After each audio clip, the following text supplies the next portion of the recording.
another unique aspect of this class is how small the blue chip group is. And doesn't mean it's a bad draft.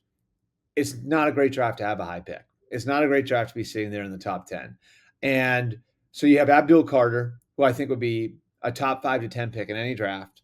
You have Travis Hunter, who's about as unique an athlete as I can remember coming out. So you have those two guys as the true blue chippers.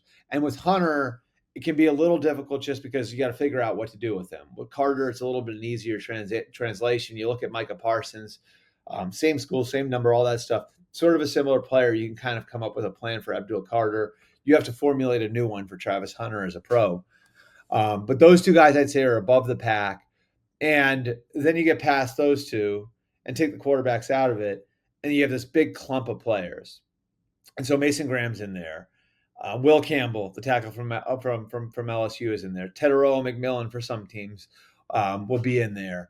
Jalen Walker from Georgia is going to be in there. So you have this group of players where I think teams are probably going to look at some of these guys as being even, and you might have teams drafting for need earlier in the process than we've seen happen in a long time. Generally, if you're picking in the top 5 to 10, you might press a need, but generally you're going to be looking for how can I find a cornerstone for my franchise.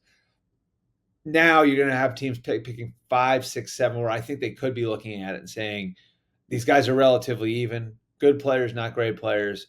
Let's go fill a need.